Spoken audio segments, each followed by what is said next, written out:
benim şu ahımdan gökler yarı eğildi. Gökler yarı eğildi, akanlıma kilisler sürüldü. Dinlen dağlar kol kanadım kırıldı. Silah sene seyrettiğim bugündür aman aman. Aman aman. Aman aman aman.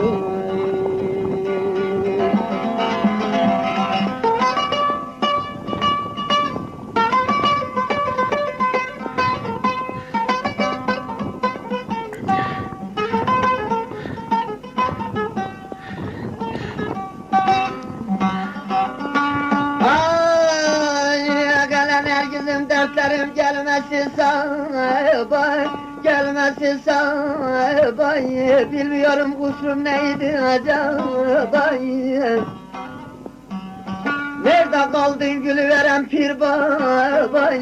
Mevla sana sığındım bugündür aman aman. Nerede kaldın gülü veren pir babay? Mevla sana sığındım bugündür.